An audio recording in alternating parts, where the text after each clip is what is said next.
Good morning to everyone. This is Rohit from Confab, and today I'm glad to invite you all for our very first event under Azure Developer Community. And we have a guest speaker, Vivek Sridhar from Microsoft, who will be speaking on fundamentals of Azure. So before I introduce our speaker onto the stream, I would like to tell you something what is this Azure Developer Community and what is it and how can you participate and contribute for all this thing. So let me present my screen and show it to you all.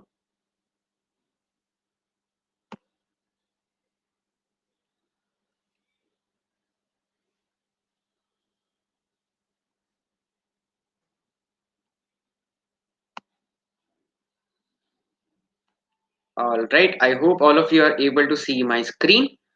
So this is the official website for Azure Developer Community. The link will be shared in the comment box.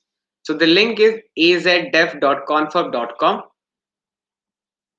This is Azure Developer Community, and this is a community we have spread across like 100 plus cities in India as of now. So we have communities in places like Delhi, Mumbai, all the places like in tier 1, tier 2 and tier 3 as well. We have communities in Haldia, we have communities in Bhagalpur. So we have so many communities for you.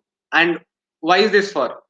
So suppose if you are staying in Bangalore, or suppose if you are staying in Punjab, and there is some event happening, maybe somewhere else, like maybe in Mumbai, but you want to attend those. But now, due to all these virtual events, you have the feasibility of attending any of these events from your own comfort zone. So let me show you how it works. So we are encouraging people to learn on different developer focus technologies. And for this, we'll be having regular monthly sessions every month from industry experts and also from community contributors. So yes, you have an opportunity to come here and learn. Then we have like networking opportunities, like as how we used to attend physical events. There used to be a lot of network, we would go and connect with people and network with them, share our knowledges. And yes, there was so much of networking, but that network was like missing as of now. So with these communities, you'll be getting that opportunity to network with other community members as well. So this particular community will be giving you that platform to go and interact with other community members. After that, we are also giving you an opportunity to upskill yourself. How to upskill? Once you learn, you can also share your experiences. Maybe by giving a talk, you can take a session here, and you can also like go organize all our communities. As I mentioned, we have 100 plus communities. So we are inviting people, we are inviting community enthusiasts who can come and join us to help us grow this community by building platforms and sharing our experiences. So yes, this is the opportunity we are giving you. And let me show you how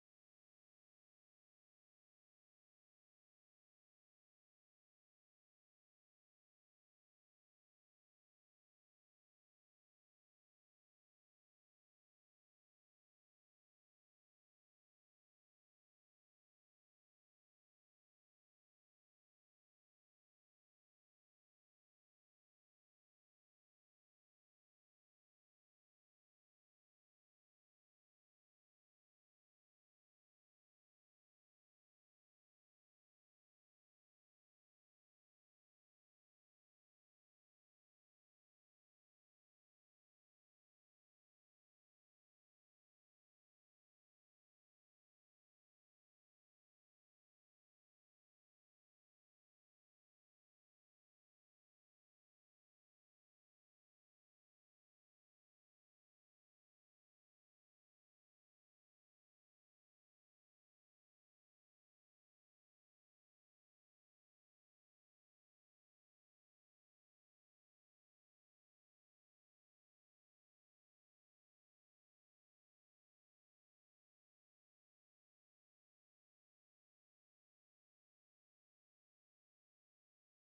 Hey guys, I think we had a slight interruption. So we've had a slight technical issues. So like Rohit was saying, let me share my screen and show you what the communities are for. Yeah. So like Rohit was saying, you can attend, regular developer focused events on the latest, and best practices from industry experts and the contributors. And you can also network. So you can exchange your knowledge, learn about various technologies, and get opportunities of the latest developments, and also upskill. So this is a great way to meet new people, to like develop on your knowledge as well. Sure. So Rohit is back, and I'll hand it over to Rohit. I'm really sorry. There was some network issue from my side, so yeah, I'm really sorry. So I'll keep presenting my screen, and yeah. So from where I left, so just interrupt me if in between there is some lag from my side. So as I was mentioning, to like contribute to these communities, you can come and like submit your details to become an organizer. So the details are here, and also to attend our regular events like how it is happening today. You can go and register for the event. How to do that? You can go and like join any of your nearby communities which is happening there.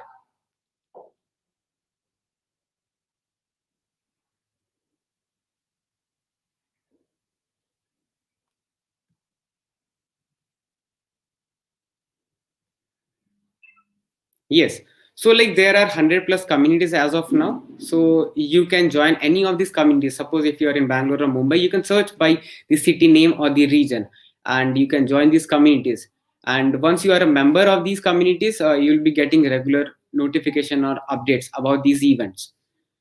So that is all about like how to like contribute to these communities by becoming an co-organizer, and also to learn by becoming an active member of these communities and attending regular events. So that was about Azure developer communities. And then we have, I would like to mention about one of our upcoming events, which is Azure Developer Challenge. So as the names suggest, it's a developer challenge. So we are inviting people to learn about Azure and other technologies by like going through different learn modules, completing them. So how to do that? You can register for this challenge, and once you register, you'll be getting different learn collections. And what are those collections? Like we have three different categories. Those categories are Python on Azure, Node.js on Azure, and .NET on Azure. So yeah, once you participate for this challenge, you'll be getting like learn collections that you can out of those you can complete any of these. Like suppose if you are interested more towards Python, or if you are into Node.js, then you can pick up any of these and complete the whole collection. Once you complete these collections, you need to just submit your details. To submit your details, you need to go here and submit it. Other than developer challenge, we also have Azure developer stories. A lot of you would have already heard about this, because this is not the first time we are doing Azure developer stories. We started with Azure developer stories last year, so this is the version 2 of it. So we want like techies and developers to share their knowledges and experiences in form of developer stories and video contents. So go here and you can register for the meetups as well, and that will help you learn about these technologies. And once you are upskilled, you can share your experiences with the community by like writing a blog or creating a video content. And here are a lot of like prizes for you to win. So go check out this website, and yeah, do participate. So I'll come back, and yeah, so it's show time.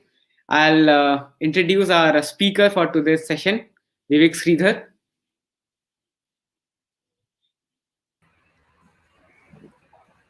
Hello, Vivek. Hey Rohit, can Hey, you how you see? doing? me or you can hear me? Yes. Yes. Yeah, How I'm are you doing doing, good. Vivek? I'm doing good. How are Awesome. you? Awesome. Awesome. I'm good. I'm good. So I we are know that, really glad. We yeah, are so I know that you're really freezing a pumped up for lot. this. You're freezing a lot because you're at 8 degrees Celsius. I just got to know that you're yeah. Yes. We are like really pumped up for today's session. Like we are starting off our with very first session for Azure Developer Community. So how do you feel about it, Vivek? For the first Me, session of Azure Developer I'm really Community. excited. I'm really excited to kickstart MSFT Dev Days, especially in these 100 cities. I'm pretty excited about this specific event, and especially this specific talk, which is more and more focused for the developers across India. Awesome. So I'll put your like screen on stream so that we can get started. Go ahead, go ahead. Just Yes, it confirm is. whether you can see my screen. Yes, it's like yes, It's live, right? I don't know yes, yes, how uh, do people can see it. You can put it in the yes. comments We all if can you're see your able to see screen. it. Okay, Yes. perfect. By the way, thanks Rohit. Thanks Rohit for inviting me for this specific talk.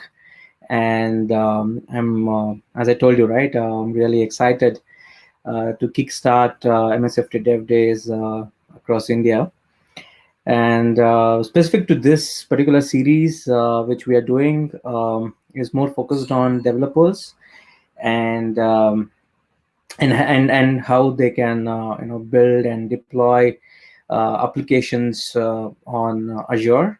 And it has been divided into two-part series. First part series is more often I'm talking about the journey I have had with cloud, and specifically the evolution of cloud, and then introduction to Azure and as a platform, how you can set it up, and what are the basics of Azure from getting started on Azure perspective, and then obviously the second part of the series is focused on the serverless and DevOps, which are the most important technologies, upcoming technologies for developers to understand, and how they should be able to use these technologies to build modern applications. Given that perspective, I just want to talk about the agenda today. Today's agenda is I'll just introduce Azure and Azure Portal, and we will see different clients to connecting to these Azure services, and how we can host some of the apps using VMs and app service, and also containers. I don't want to go deep dive into Kubernetes because we have done a session previously on architecture of Kubernetes, how you can do it, and how you can build and deploy on Kubernetes. I have a specific set of links for people to go back and learn about Kubernetes, and also deploy applications on Kubernetes. I will try and do as much as demos as possible. I'll spend most of the time on the dashboard and on the application instead of on the slides, right? And then obviously we'll take some questions and other things. Um, Before I deep dive into the session, I just want to introduce myself. I am Vivek, software developer. I started my career as a software developer at IBM quite like 15 years back, and then did some DevOps in enterprise and in startup. And also, I had my own startup and worked with many startups startups and developers at DigitalOcean, helping developers, in terms of understanding cloud and building product right. Um, and currently, I'm working at Microsoft as a senior developer, product marketing manager. Work helping developers and empowering developers to build amazing products, right? And that's my background. That's me. Um, and just I just want to I don't want to define what is cloud and other things, and the definitions are available out there, and you can go back and check the definitions, and you can read about it. But my main interest in today's session is to give you a background of how the evolution happened of an application development. In fact, so 15 years back, I'll just go back to my IBM days. Everything was on premises, how we were doing it, and we had so many questions to answer, right? Like how many servers we need to procure, and what about the power outages? How do we manage these power outages? Who's going to access these physical access to the server? So there was a room, just like how Rohit was freezing, we were also freezing going into that room and wearing some jackets and other things, because that room has to be maintained at some temperature. And there were what happens when a server fails, who's going to again we bring back the servers, and what happens if it goes down at midnight and nobody is there at the server location, right? So these were the questions, right, when on-premises development were happening at that time. And then came a revolution, infrastructure as a service, which is up on a public cloud. I moved from an on-premises to a public cloud. Obviously, there were some questions to be answered. If you see that, right, I was not discussing about how do we back up my server. Instead, I was talking about how often I should do the backups, and how do I package my server. So, how do I patch it and other stuff, and which is very much required. And if you see the and also I need to understand the size of the server, and understanding how I should scale my app and everything. But still there were difficulties in managing applications, right? That is from an infrastructure as a service perspective. And when I move into past layer, most of the questions were answered. I was only focusing on how do I scale my applications, how do I make sure I'm utilizing these services, and how do I build right set of business model, right? And I'm not really worried about patching my services. I'm not really worried about patching my infrastructure. In fact, sorry, I'm not really worried about which OS and patching OSs. And I'm not it's more and more easier to manage your applications, and you're focusing on your business model, right? But still there were questions, right? Like how do I scale my applications? How do I make sure it is always available, and utilization of these servers. And then came a real evolution, which is serverless. I'm only focusing on on the code, and I'm not really focused on plumbing it, right? So how do I architect my app? That's the only question I'm answering when I'm using the serverless, because reliability, security, performance, scalability, elasticity, everything is provided by the cloud provider here. And that's the advantage of using serverless. And we are going to go deep dive into serverless in my next session, which is happening on February 27th, I believe. But keep in mind, this was the evolution from an on-premises 15 years back, while I was on on-premises, and today most of the apps we build is going on serverless and microservices via serverless, right? So this is the evolution of of cloud. And to simplify cloud, right? And what are the three things I've always seen, in this industry as well, is that I need to understand the compute, the things you do, which is the RAM and the CPU you use, and then the storage, the databases, the file storage, the object storage, which you need, different kinds of storages which you need for different kinds of application need requirements, right? And then there is a network where, especially from the access to your application, and also connecting all these services together. So these are the only three things which are very much required, which is compute, storage, and network. Even when you are choosing a laptop, you would see these are the things, right? You will go and check RAM. You're going to go and check, if you're buying a laptop, right? RAM, and and the CPU and the storage you require, and other things. So similarly, even if you're spinning up something in cloud, you would check all these compute and storage and everything. So uh, these are the only three things which you need to keep in mind: understanding the network topology, network in cloud, understanding the storage, how we want to store it, and understanding the compute. So these are the main focus areas if you're building an application in cloud. And from I don't want to talk about benefits of cloud computing. It's already known, right? It is obviously cost effective, it's scale, it's secure, and it is reliable. It's always up to date because you're not worried about patching your OSs and other things, which it's more and more becoming more and more developer friendly than administrators who managing it, right? um, from a from a developer perspective, how exactly Azure fits in.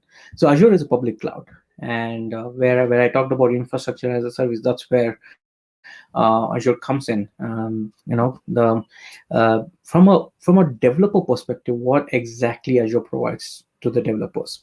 So one is functions, which is nothing but a simple piece of code which you can run. You're only focused on building a code in any of your programming languages, and you're not really looking at different and different programming languages or different structure. You're only focused on code. Python, you build something on Python. Go language, you're focusing on Go language, and you're deploying that onto Azure Functions. And this is specifically from building your application, and people accessing these applications via the URLs, right? So functions are pretty simple piece of code, it's pretty easier to build and manage. You really don't have to learn new technologies there. You already know how to build up an applications, and just deploying that code into a function is what helps you to build it. And then there is logic apps, which is nothing but designing your workflow and orchestrating processes. So when I say designing your workflow, is because while functions do one specific activity, logic apps actually connects different activities together into one specific activity. So it can be a third party integrations or an inbuilt function integrations. So any kind of integrations can be managed via logic apps, which is one of the best way to design your triggers and other things while you're building an application. So simple example could be, you and our friends go into a party, and you come back and you request for a payment from different people, and you have a logic app to one specific function to you know one to figure out who has to pay how much, and the other set of function is to request for payments. So all these can be logically connected, and you can build an application out of that and run these logic apps together. So that's one of the example. And event grid is to manage these events and triggers, and so that the requests are not lost. And even when there is a lot of requests coming into these applications, the responses are met. So that is what event grid is all about. And from a platform perspective, Azure provides lots of services. From a database perspective, the NoSQL and SQL services, storage services, different storages, file storages, object storages, and then there is security, and then different kinds of security at a different different levels of part of the application deployments. And then there is IoT, there are various products around IoT, and then there is analytics, and then there is intelligent systems, which has been built from a cognitive service perspective. So this is from a platform perspective. As a developer, you use IDEs, right? And as a developer, you are using Visual Studios, and Visual Studio is basically to build to build your code, and also integrate that code into different extensions, and deploy it into different services. Visual Studio provides various extensions for connecting your DevOps, for monitoring, for debugging your code, and also local deployments, and deploying it to cloud directly from your Visual Studio, right? So this is from a developer's environment perspective. So there are two things. One is developer environment using the Visual Studio, and then there is a platform, mainly from a developer perspective, it's functions and logic apps, and event grids to connect everything. And there are a lot of services which is there, which is from a database, storage, security, IoT analytics, and intelligent systems. So this is overall view of a developer's perspective. As a developer, what you can pick and choose, and what you can how you can use Azure. And to start your learning, right? I mean, if you want to learn more about Azure, and if you want to understand different products like Visual Studio and other things, you just have to start with docs.com. You go to docs.com, and you find a lot of help in terms of understanding your application. And this is open source, by the way. Docs.com is an open source, it's on GitHub, and you can provide feedback directly, and you can also contribute, by the way. If you feel there is some issue with the documentation there, you can do a pull request, and these pull request gets accepted. And it's basically one of the largest open source project which is on GitHub today. So I invite everyone from the community to go and learn, contribute back via the open source projects. And for Azure specific things, if you want to learn something on Azure, just go to docs.microsoft.com/Azure, and you will find different areas of learning. It is compute, or the networking, or the storages. You can learn different technologies. In fact, we don't it doesn't start with Azure specific things. It also has a concepts. So understanding these concepts are very important. After understanding concepts, how to do it on cloud, and how to use public cloud to do it, you'll be able to understand that via these documentations. So just to give you an hands-on, right, the challenge, right? So if you're free now, just go to dots.com, and just go and find serverless documentation for your language specific. Like, if you feel you like Python, or you like Java, just go and see if you can find it. It's out there. So it's just a simple challenge. While talking about challenge, I think Rohit already mentioned, we are running Azure Dev Challenge.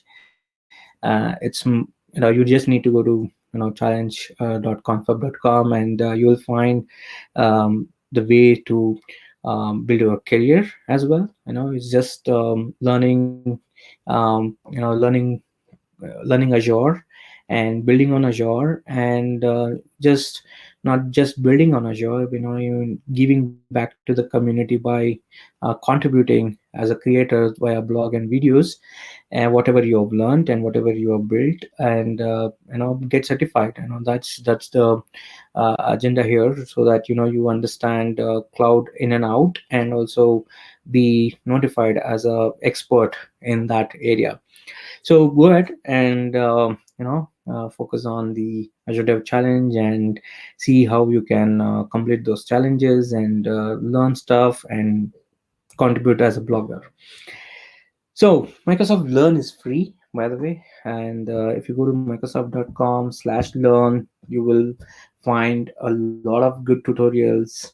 Um, there are coding examples, and there are quizzes, and you can also prepare for certifications. So just go to microsoft.com/learn, and you will be able to learn most of these things whichever I'm going to talk about today, and whatever I'm going to show as a demo will be able to see a step-by-step tutorials if you just go and read these tutorials there. So I just want to introduce Azure Portal, how exactly it works, and other things. Before I do that, um, I want to talk about how do you set up Azure. When you create an Azure account, you'll be in this dashboard. I hope people are able to see the dashboard. This is the dashboard of Azure, and there is many things out there, right? It's quite big of an ocean, right? It has around 140 services, so not all 140 services is required by a developer. And I just want to talk about how it is all structured in Azure. So a very basic unit of Azure is a resource. So if anything you spin up, the virtual box or a container instance or a Kubernetes services, storage, anything you spin up is called a resource. It's a simple entity, and it's called as a resource in Azure.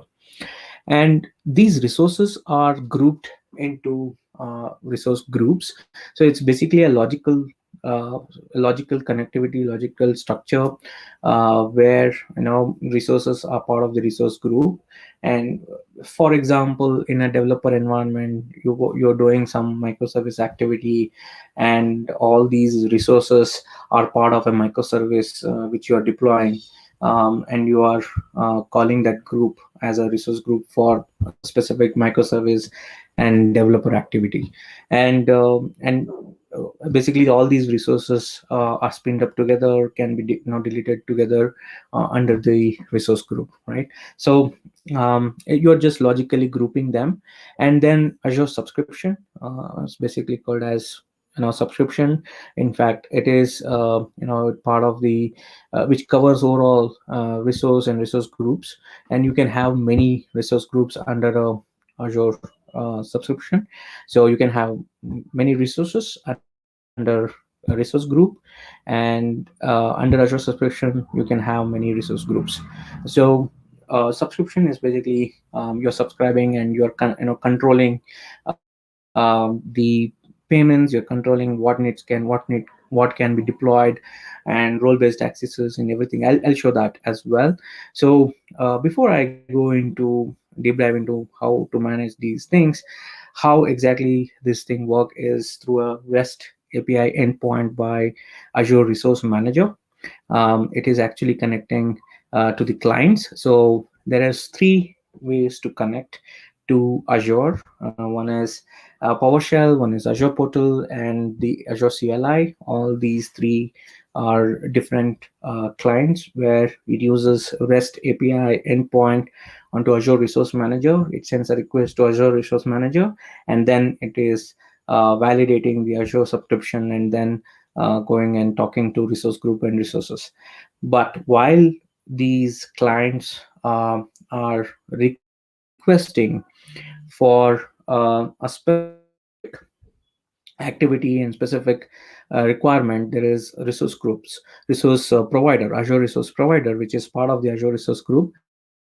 So the way the request actually grows, this is an example of how the request actually is moving from one end to another, from the client to a specific activity which is being requested onto a resource, which is could be a VM, right?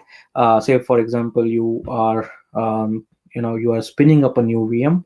How exactly it works through Azure CLI or a portal or PowerShell? You just initiate the command, and the first it goes to Azure Resource Manager, and Azure Resource Manager decides to hand over the command to VM resource provider, and then from there it verifies the subscription, and then it goes to resource group, and the resource is spinned up. So all these are connected, and this is how Azure is set up. And it's not the it's not just the way it is like this. There is Azure Active Directory as well at the start, and you can see there is a trust which has been built. So and there are a lot of tenants in the Azure Active Directory. So when I say tenants, say for example, you have one org, and within that org can be a marketing team, there can be a development team, and there's a products team which is there. So all of them have different tenants, and each one of them have their own subscriptions. So they have their own tenants, which is uh, different subscription is available for them. And within this subscription, there is a control which you can add. So I can say role-based accesses, and tenants can access through roles. And then these are the activities, policies you can create on these resources. And you can create limits. Again, you can add the limit onto it, and then you can add finance control over it. So this is the basic way to manage Azure. So to repeat, okay, you have client, and which is PowerShell, Azure Portal, or Azure CLI. And through this client you are uh, handing sending a message to Azure Resource Manager to spin up a VM in a particular Azure subscription.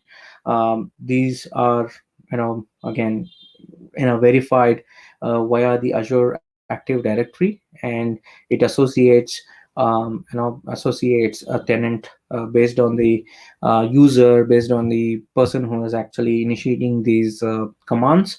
It actually verifies whether this person has a role access to create a resource, or create a resource group, or do some activities on these VMs and other things. So all these things come together, and then once everything is verified, and Azure subscription is the user is part of that, and he is able to create that resource under the resource group, and take it forward. So this is how you can actually um, manage the Azure. And you can actually find more information about it in this link in docs.microsoft.com. I'll post this link on my Twitter just after this talk, so that everybody can access it and read about it and understand how exactly it works. Um, Coming to portal, right? And I just want to introduce how exactly this portal is. So let me show you portal.azure.com. You can go and create your account. There is $200 free account is available for anyone to play around. So you can just go there and create your account to play around. And this is the portal, and this is a dashboard, and you can see there are a couple of things which you can do in this activity space.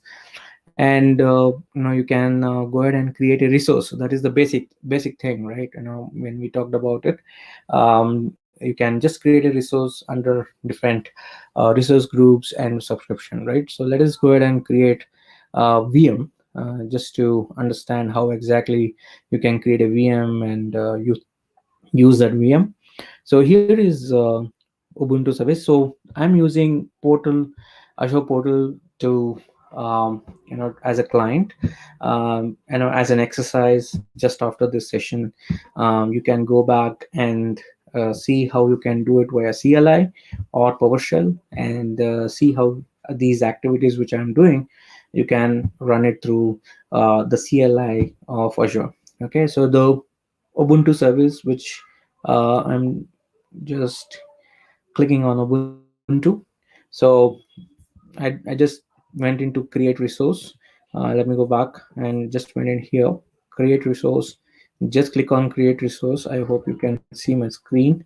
Let me also show you here, create resource, and you will come here and you can see Ubuntu. These are some of the popular. You can actually search if you want different services. For example, container instance, right? So you can actually search for one. And let me click on Ubuntu. So here is a subscription. This is a subscription which I have, and here is a resource group. There is no resource group as of now. I can create one, uh, saying for fundamental demo, fun demo, right? So let's do that, and we call this as fun demo as a name. You can choose different regions. There is each Central India and other regions which is available. So I'm just selecting Central US. Um, then there are a couple of options from availability options, availability zones, and other things. I don't want to go deep dive into all those because it's like we'll spend most of the time in understanding the Azure. So what I'll do is I'll give you a link where Azure fundamentals is available, not just from a developer perspective. It is from a both administrator, developer, and any non tech guy can understand the Azure. So I'll just post that link as well. Um, so availability zones and other things, and then you are choosing an image. Image is Ubuntu server. You can also choose your own images, and you're choosing a size. This is the most important thing, right? Which size you want. This is the compute you're talking about. What is the RAM, what is the CPU you're looking at. And then there is authentication type, and which SSH, how you want to log in into this server. And you can also do a password based login, and then you can pair them all and just go into inbound ports and outbound ports. Inbound port is nothing but traffic coming into the server, so you need to control that from a security perspective. And outbound ports is from the server, request going out. That is fine, unless and until you are not looking at going into any other servers and doing some activities. um, from a disk perspective, you can see that there is OS disk type. There is different types of disk. You can do encryption at rest, data which is not moving, which is at rest. You can encrypt it. From a security perspective, you can also add new data disk to it, whether the existing ones or attach a new one. It's basically added into the virtual machine, and you can use directly. And there's a network. It's itself, virtual network itself is a big session from the perspective of administrators. But from a developer perspective, it's just a simple, it is a default settings, which is okay. And we've already seen those other things like load balancers, and which you can use. This we have already seen that. And load balancer is nothing but balancing your request. If more number of requests coming into the server, how you want to balance it, adding more and more machines to it, or scaling it into creating new machines to manage it. So these is management tools and other things which you can take a look at it. So I don't want to go deep dive into each and every points here, because you can also shut down and backup and other things, and you can take a look at that while you are building a new virtual box. And advanced things like Cloud Init and other things. So what does Cloud Init mentions is, while spinning up a server, if you want a couple of things to be added onto the VM, you can actually mention here through a script. and that script runs just after spinning up a new server. So you can review and create a new virtual box, and once you create a new virtual box, you can just access it via SSH. So I'm not going to create a virtual machine because it takes time to create it and accessing it, and it's very easy to do it, and pretty easy for any developer to bring it up and use it. This is very basics of cloud. And I did mention how you can use Cloud Shell. In my when I talked about the agenda and other things, and if you click on this Cloud Shell, you will be able to see we can create a shell, Cloud Shell, to access to do a lot of activities. Whether if you're spinning up a Kubernetes service, or you are spinning up different services, or you are doing some activities and other things without any issues. You just need to make sure the storage is being created, and you really don't have to spin up a new VM just to use a CLI, or CLI activity, to do any kind of CLI activity. So you just need to create a storage account, which means through your subscription there is a storage resource which gets created. And once the storage resource which gets created, you'll be able to see how you can use access all these services via the CLI. And it comes inbuilt with a lot of things from Git, from it comes with inbuilt of a Docker, it comes inbuilt of Python installed. So it's very easy for you to use. You don't really have to install anything new onto this Cloud Shell. So it's just getting created. Let us wait for a minute. Yeah, so it has Azure CLI already installed. So if I type AZ, I get all the required commands for AZ, which we can run. And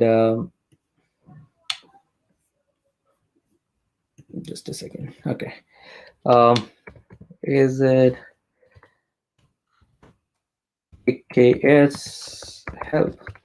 So it will give you all the details of AKS, which is Azure Kubernetes Service, right? So it gives you all the commands which is there. So it's pretty easy. It comes with inbuilt of all these things. AZ is, the Azure CLI is one of the way to connect to the Azure Resource Manager for running any activity on the resources, right? And it's not just AZ. You can talk about Docker. Docker is pre-installed. Um,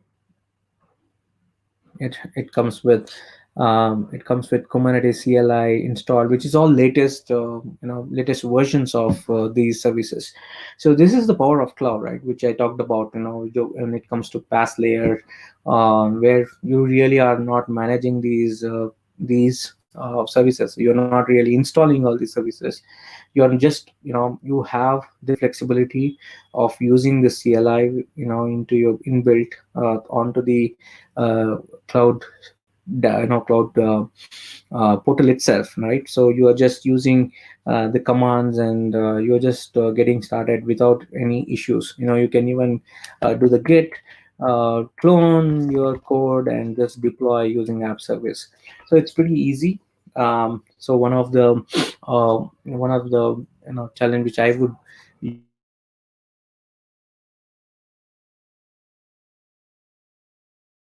I would like you to through the Azure Cloud Shell, how you can deploy an app using app service through CLI. Just figure out through docs.com and try and do it, and you would learn most of the things which is required from an Azure Microsoft Azure perspective. So you can just once you complete that exercise, you have learned most of the intricacies of Azure. Um, Let me go back and show you some activities which is from creating a new app service, which is a web app. All right, so it's pretty easy. So everywhere, if you see that, right, anything you are building and creating a new resource, if you just go here and create resource and click on app service or web apps, uh, it's like you have a subscription and then there is a resource group. Let us go ahead and create a resource group, fun demo. Um, Let me do that, and then I'll just name this as fun demo. Is name is not available. Fun demo vs. I hope it's available. So it shows here if it is available or not. So the green tick mark is for that, and I'll select Docker container, and I'll select operating system as Linux, and um, you need to create a plan while you are building an app service. There is a plan, and to know more about this, right, you just click on this link and you will be able to figure out why this plan is required and what are the importance of these plans for various activities, for various different kind of manageability of your application. So I'll just create new plan, plan name fun demo. I'll just name that and change the size of the plan from our test dev environment perspective. I'll just select these things. If you put it on the production and other things, the monitoring and other things will kick off. So if you want to see production, let's uh, see what are the things which is available. So there are a lot of other, see if you can see there is various uh, pricing tier. I just don't want to go there, and I'll just say 1 GB memory, 60 minutes free. So this is free. So if you want to test out and build something, and you can just choose F1 plan and just go to next and go to the Docker tab. You select the single containers, and you will just build one quick Nginx web app service and see how exactly you can do this. Then we'll go to monitoring, and you can enable if this is not enable, because the plan I've chosen is a very basic one for building it. So if you choose a production one, you can easily enable an application inside, and once you enable application inside, it gives you a lot of information about the application it is running. So the number of requests, the failures, and also you can add some kind of triggers and monitoring it into it to get information about your application. And there is tagging to track your resource. So from a billing perspective, from how these resources are used and other things, so you can figure that out here. Then we will do a validation. So it validates all the information which I have provided in the portal. So if you go and see, right, this everything is ready, and it says you can go ahead and create. It's been validated. So now I'll go and create it. While it is creating it, you can see here download a template. So what does it mean is the template is nothing but an Azure resource manager. It gives you the structure, JSON structure, to build your services. So you can use that JSON and directly pass on to the Azure resource manager to spin up a new services. You don't have to use the portal all the time. So this is basically automating your deployments and other things. So if you want to do that, you can use those templates. While this is getting deployed, we will wait for, let us go back to create new resource. So I'll just show you now. I did a web app on our app service, and you can do via code or via Docker containers. There is both support has been provided today, but you can also go back and drive container instances itself. So all these are computes. So basically, I can go and create a container instance as well, And if I go and create container instance, again, it starts with visual subscription. It starts with new resources, or I can say fun demo. I hope it is there, um, because we did create now. And then we just need to give a container name and quick image just for testing purpose. You can do a hello world, and see, if you see here, right, the way it's being deployed on container instance is quite different, right? Either it gets deployed via container registry, which is Azure Container Registry, or you can either deploy it via the Docker Hub, which is again a completely different technology, right? So the difference between a web app and this is either container which I gave there, so I can reuse it, or I can come here and build it and deploy via container instance. And here I can choose the size I want. So basically you have been given the flexibility to choose a size, and just go ahead and deploy it. And it's very easy, and just select default which port you are deploying it to and other things. And then policies are available, how you want to run this as a policy. In fact, determine container should restart or not, when something has happened or not. If something container is not running, when should you restart, on failure or on different activities, right? So um, let me go back, and I won't go and tag anything.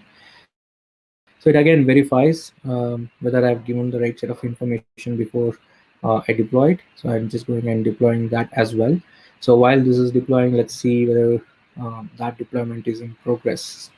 So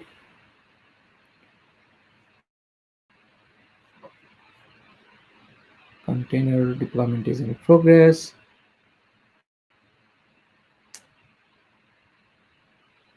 Okay, so we have done a web deployment. So let me go back here and show you.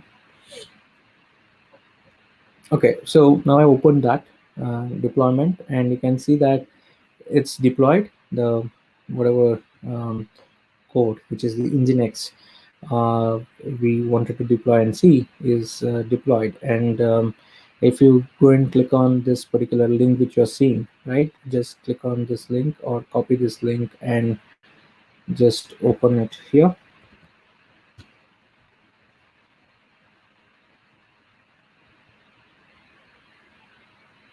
While this is coming up, let me also show you container instance as well. Container instance is also deployed. Here we have deployed um,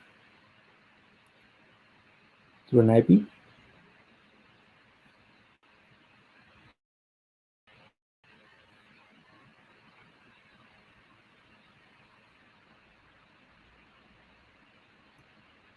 Right, so you can see it is running. Let me go back.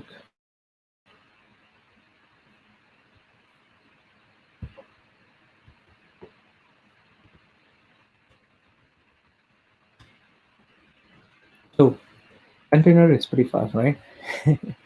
So container instance, you can see, just I typed in the IP address and I'm able to see the container up and running.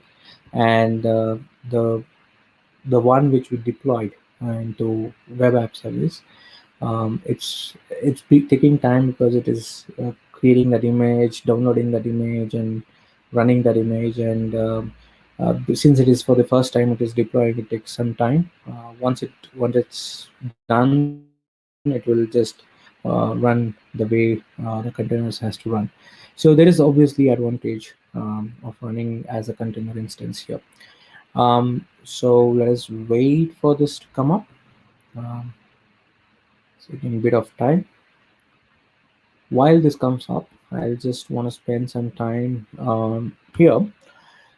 So I have done an end-to-end Kubernetes 101 talk, and it's available on my channel. And if you go to um, if you go to the Bitly and Bytes, you will be able to see end-to-end understanding of Kubernetes. I've done the talk from the architecture perspective, and also how to create a Kubernetes cluster and how to deploy an application there. I've also deployed an application onto this Kubernetes cluster. So if you want to learn Kubernetes and understand how it exactly helps in running multi-container and how to orchestrate it. Probably this is where you get started, which I feel almost explaining everything which is related there. So let me go back again and see. This has come up. Okay, so yeah, there is no code. This is just a Nginx which we did. So there is one simple um, application which we have deployed. So this is how you can deploy it. I'm not used CLI or PowerShell. That is an exercise for you. Go back and see how you can use CLI and PowerShell to deploy stuff. So for Kubernetes as well, it's very simple. Go and create a resource, and you will see Kubernetes service. Just click on Kubernetes service, and you will be able to deploy. Simple way you can provide your informations which is required and choose the right set of size and nodes, and you'll be able to easily deploy a cluster. So that's how you can use different compute as a developer. How you can host an application in Azure. There are different set of computes which is available, and you should just go back and see what are the different computes. I'm going to go deep dive into one of the compute which is the serverless in my next session, where we want to learn about serverless, why serverless, how it exactly fits in, and we'll also deploy a code through Visual Studio and see how exactly it goes into it. And also we will see how DevOps fits into it, deploying an application uh, via the Azure DevOps pipeline, right? How it works as a whole, right?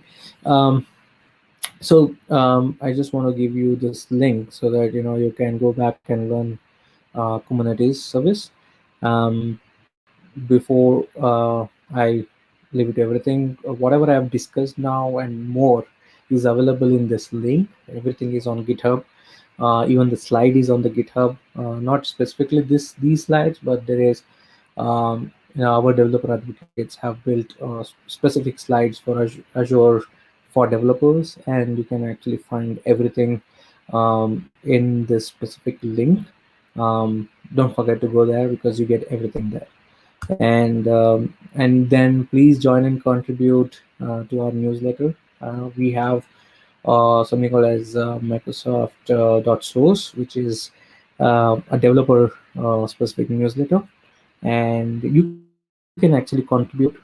Just send me if you have written a blog or anything. Just tweet and add me there, or in LinkedIn, just send me a message, and I'll put it as a nomination, and if it gets selected, it gets selected for our newsletter as well. So which is a very developer focused and very difficult to get your blogs onto those newsletter.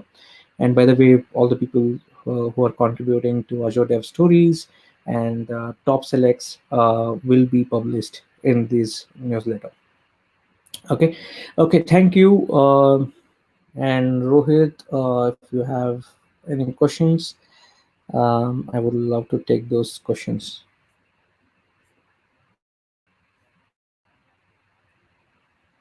Yes, Vivek. Let me check if there are any questions. So, so Vivek, like meanwhile, I look for the questions. So people are also asking for the links that you mentioned in your session. So if you could share that Um, link with, and yeah, I'll share that.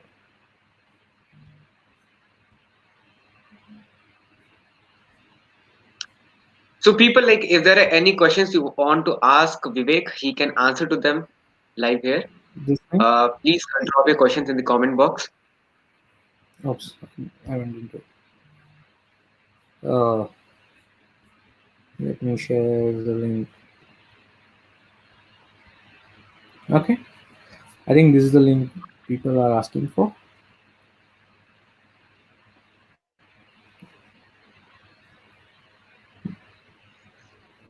And this one is where you can find all the GitHub activities and then all the slides in the GitHub. Hmm. Um, and this is where they can join and contribute for newsletter. So people are mostly asking for when is the next session. That session, I think you should have the link, Rohit. Yes, so guys, like the next session is happening on 27th, and the link to the website that we have just shared in the comment box, you'll be able to find like the event for which you can register. So what we'll be requesting is register for the communities to which you want to be part of, so that you'll get the latest update on our upcoming event, which is happening on 27th Feb. So yeah, there are a few questions like for you, Vivek. I'll show on the screen. Yep. Yeah, here is the first question. See that? What do you think about Azure Functions? Yes, you can do that, but it's quite different because in web apps there is a plan. Once the plan is moving towards the scaling and other things, it becomes Azure Functions. And Azure Functions is quite different as well because there are durable functions. Web apps cannot be done as a durable functions, and that's the answer for your question, by the way. The steps are the And same to create. Steps are the same to create, though. so, Vivek, like there are people, a lot of people asking about the certifications they should go and take up. So, any recommendation or I'll do suggestion? one thing. I'll do one thing. We can do a session on the certification. So basically, how you should prepare, what are those certification paths you can take, and other things. Probably next session, which we are doing, I'll try and include a couple of slides where how you can actually prepare for these certifications and uh, what are the modules you need to read in the MS Learn and other things. So I'll cover most of the things from a developer perspective because obviously I cannot do for all the certification which is there in Microsoft. Uh, that's almost like a year plan. Yeah, so that's why like we have so many events coming up, and every time like if we like tells like about any like one or two certifications about, so yeah, maybe we can cover all of them. So yeah, Yeah. Vivek, like there is one question from Bala.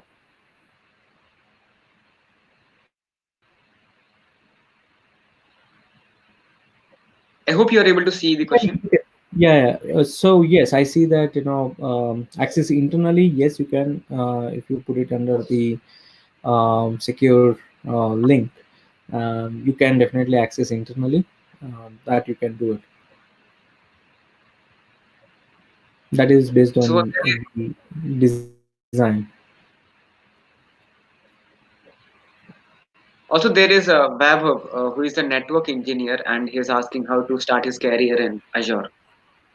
So any like guidance you would like to give, the roadmap?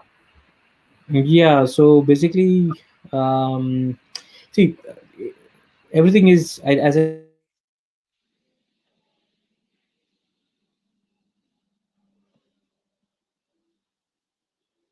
I told you, cloud network is one of the most important thing about cloud manage. Designing of that network itself is a big thing, right? And especially from an enterprise structure. So there are certifications which you can take up, which is the architect, solution architect certification, where it's completely with specifically from network. and application management, monitoring, and everything. It covers everything, right? So I think that specific area where you should be starting with. But if you are new to Azure, I would suggest go and try Azure Fundamentals. I will post that link, post this session on my Twitter as well. How how to get started with Azure Fundamentals. Read that module. It's a 9 hours module on our MS Learn, and if you read through that, basically you will be able to understand how exactly Azure works, and then you just can go and take up the fundamental exam. And once you are certified in fundamental, you should try and see how you can build and deploy applications, write some blogs and other things, which will also help you. So that is the reason why we have created that platform, Azure Dev Challenge and Azure Dev Stories, where you can get access to our $100 credit and go back and build something on Azure and understand Azure, and also contribute back to the community by writing about it via the blogs, and or probably doing a video of it. It will also give you confidence, and once you are done that, you always, obviously you get a exam voucher to go back and try these exams as well. So which is good. Try, you are in the right place now, so you should be going back and trying it out. Yes, definitely. We are trying to create that one umbrella under which we'll have all these things, like from where you can get started with Azure, and yeah, everything like you can learn and then you can also share about it and contribute. So, So I see that people are asking about CI/CD and DevOps and other things, which I'm going to cover extensively in the next session. I'm going to talk about very basics of DevOps as well, and then I'm going to cover Azure DevOps, and we will see how to do a deployment as well, and what are the different parts of it, and we will see that. So do join me next session. I'll cover most of those things. sure, sure, sure. That would be great. So, like Vivek, like since there are a lot of questions, I would say like not one or two. So, what we'll do is like we'll share you the live link with you so that you can go offline and answer to most of them. And yeah, Yep. like with that, like most of our participants will be getting the answers. Yeah, I see a lot of questions coming in. So, A lot. so I will do that. I'll spend some time after the session. Sure, Yeah, sure. And also, cool. guys, like Thank those who you. are asking, links will share with you. Yeah. So, thank you, Rohit. Thank you, everyone, for joining in. And I'll definitely answer a few of your questions, which is just coming in there. Thank you very much for joining. Thank you so much, Vivek, for joining us. And yeah, we'll be waiting for your next session on 27th Feb. Yep. Thank you so much, Vivek. Thank you. Thank you, Rohit. Bye. All right, so that was Vivek, and this was about our first session for Azure Developer Community. So let me tell you, like this session was under Azure Developer Community, and to attend more events like such, you can go to our main website, which is Azure Developer Community. The link will be shared with you in the comment box, so you can go and join your nearby communities by your city or region, so that once you join for these communities you'll be getting regular updates. Like we are planning to have like at least one meetup every month. So similarly how we had today, next month for February we have on 27th, and for that session Vivek himself will be doing it, and it's going to be around serverless. And yeah, people those who are looking for the links that Vivek shared during his session will be sharing them soon on this comment box. And we are also planning to roll out post event mailers to all our participants, those who are part of these communities, so that they can access all these learning materials and other stuff that Vivek has shared during the session. So if you are not already part of the community, I would request you to join the community so that you can access all these learning materials and other things. And also in the starting, what I mentioned was the quiz. So we are going to run a quiz for our participants, and the questions are mostly going to be on Azure itself. So yeah, we'll be sharing the link here.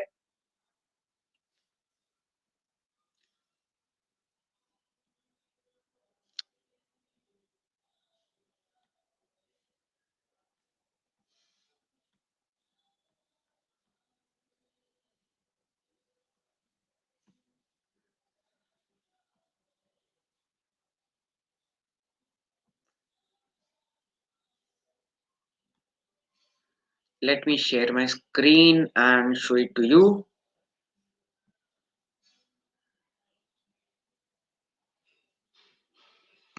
So the link is quiz.confirm.com/acd AC quiz. Yes, this is the link. Yeah. So the link is quiz.confirm.com/adc quiz. Actually, I would request you to flash that on the screen and also share in the comment box so that our participants can go through it.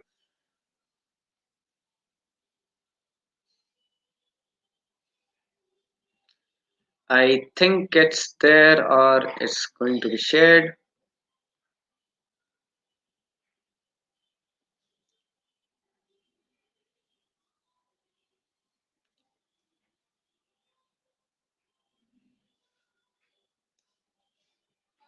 So once you play the quiz, you'll get a leaderboard where you can find your score and other people's those who have already completed the quiz.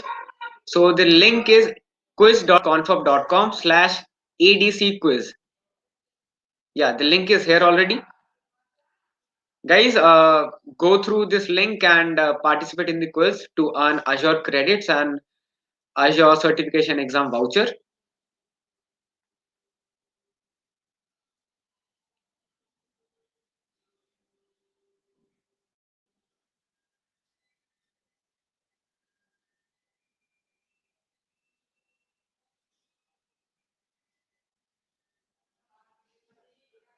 So let's see who all have participated. Right now we have Anirban Saha and Ganesh. So yeah, the quiz will be open till 12:30.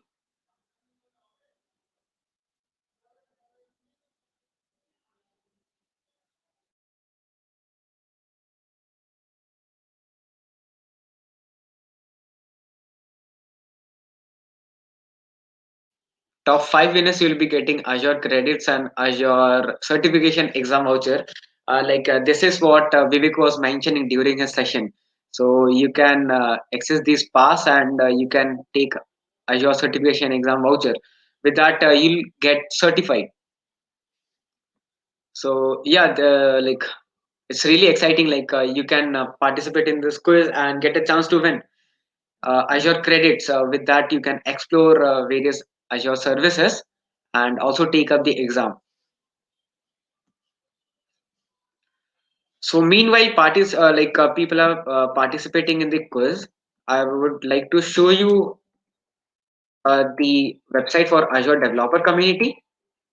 So people this is Azure Developer Community where you can register for our uh, upcoming events and also be part of the communities.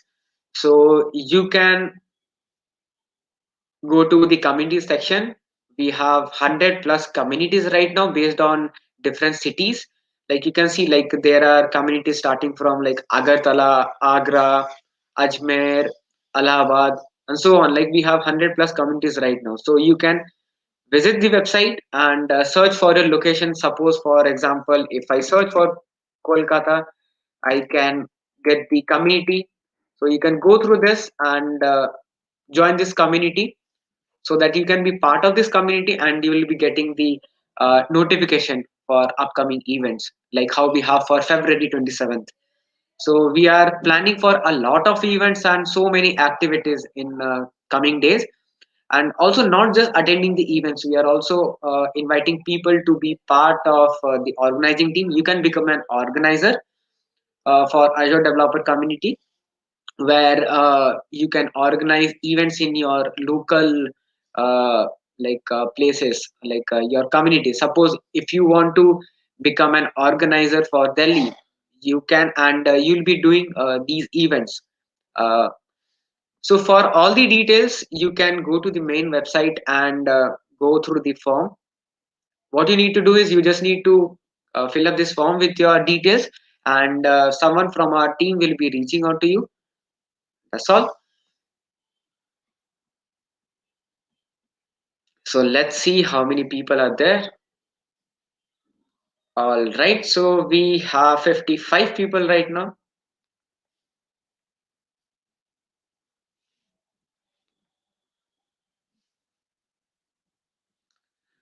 Meanwhile, I'll also show you about Azure Developer Challenge that we are running. As the name suggests, it's a developer challenge. It's a contest for developers, and where you can learn and upskill on different technologies. So, how it works? You just need to register for the event to get started with. Once you register for the event, you will be getting um, three different learn collection links. What are those collection links? These are the three categories we have: Python on Azure, Node.js on Azure, and .NET on Azure. So you can choose any of these three collections. Suppose if I like Node.js, then I can go for Node.js and complete these learn collections. And once you complete all the learn collections, you can see your score on the leaderboard, and then you can submit your profile. The profile, I would say, I mean, is your Microsoft Learn profile. So you need to submit that profile here on the submission form. And once you do that, we'll be reaching out to you. And if you are a winner, like for professionals, we are giving Azure credits for the top 400 people, and for student developers, it's top 150 winners.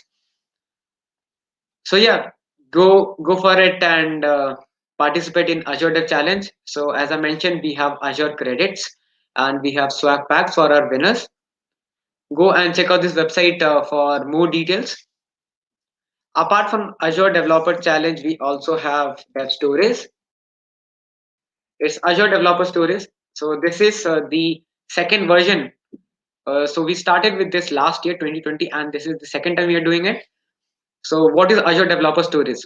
So it's a contest for developers who are um, interested to share their experiences and knowledge around Azure with the community in a form of blog or videos. So suppose if you are a developer and you want to share your like experiences with the community, so you can write a blog or maybe create a video around it and share with us. So if you're like one of the top winners, you'll be getting prizes. We have a lot of prizes for our winners. We have Azure Exam Pass, we have Microsoft Surface Pro X, we have swag packs, and we have cool t-shirts. Also, if you are not well versed with these technologies, then you can attend for our meetups under Azure Developer Stories. It's only there on the website.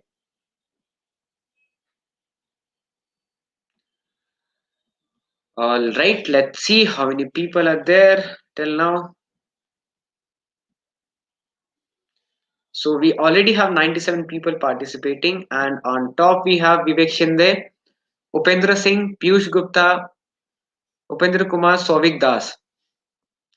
Also, people like there are some rules for participating in this quiz.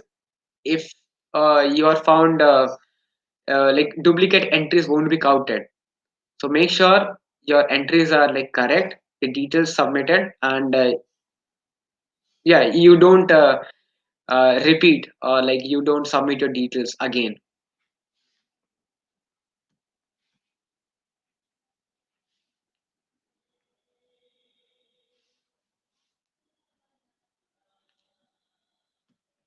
We have 4 minutes left for the quiz to end.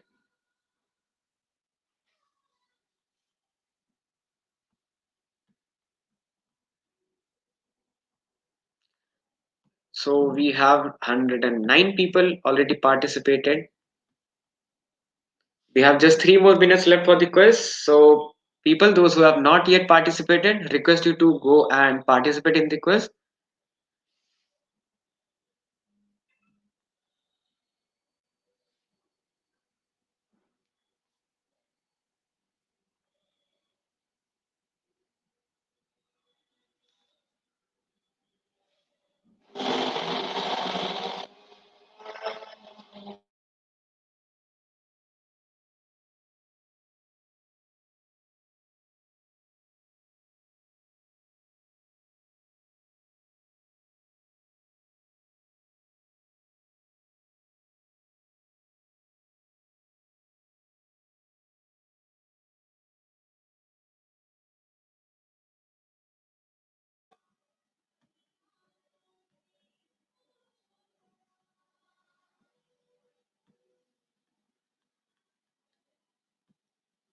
We have 113 people. We are just 2 more minutes left with quiz.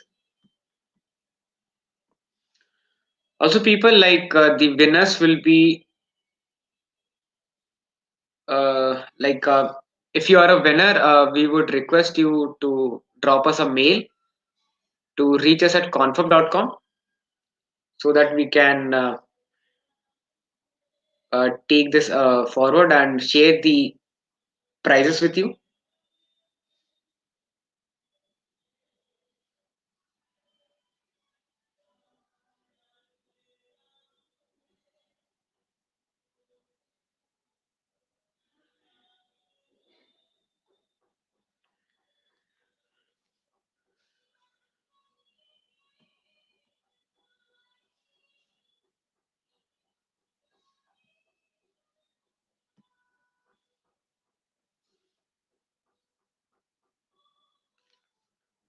Also, we hope participants that you have given your correct details in while participating in the quiz, because the details which are shared with us will be reaching out to them only.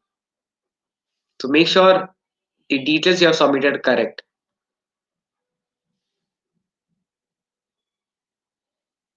Also, if you have any queries, then you can reach out to us over Twitter. Our Twitter handle is confirm. You can message us. Our DMs are open.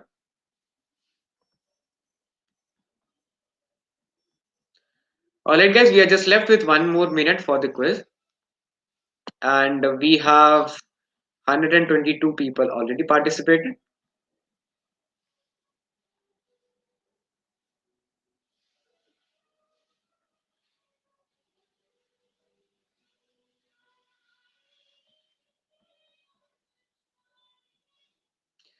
Alright, so we have Vivek, Upendra, Piyush, Upendra, and Sovik as top scorers as of now. Just 30 more seconds left.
The quiz is ended, and hope all of you had a really good time with the quiz. So these are questions we selected for based on the fundamentals of Azure. And let me just quickly show you the winners of the quiz. As of 12:30, we have closed the quiz, and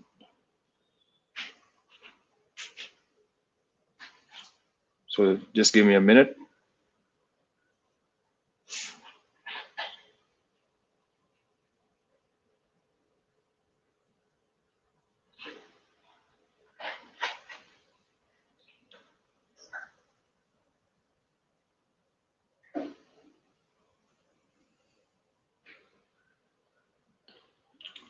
So we close our quiz at 12:30, and all these are the winners. So number 1 is Vivek Shinde, number 2 is Upendra Singh, and number 3 is Piyush Gupta. So we'll be reaching out to all the winners regarding the prizes.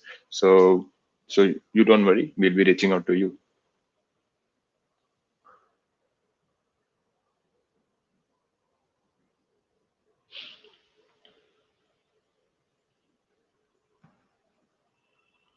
Also, guys, if you had a really good time for today's event, so do remember to join an Azure developer community near you.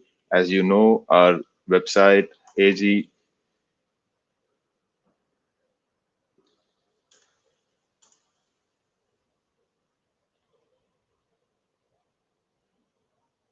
So this is our website. You just have to go here and click on join now, or if you're really interested to become a community organizer, help organize events that help others upskill and develop in the latest and best on Azure Cloud, you can click on become a community organizer and fill out our forms. And also be sure to subscribe to us on YouTube and Facebook and other platforms for more content. The links will be shared in the description. And also, so stay tuned for our upcoming meetup, which is on the 27th of February, which we have planned. So that'll be a part 2 of this session. So I do hope all of you join us from that, and also invite other upcoming developers and your professional candidates who want to upskill and develop on Azure and the other latest technologies. So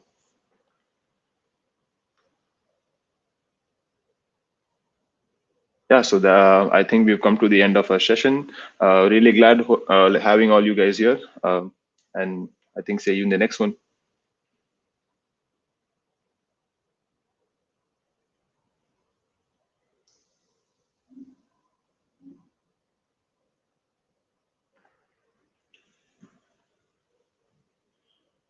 So I have one more announcement regarding the quiz. So we are we are so we are awarding into the top 5, and I mentioned otherwise. So as you see, these are our so all these people in top 5 will be reached out to us, and we'll be sending them an email. So you will have to get back to us with confirmation with your government ID proof, so that we can confirm and give you the credits or vouchers.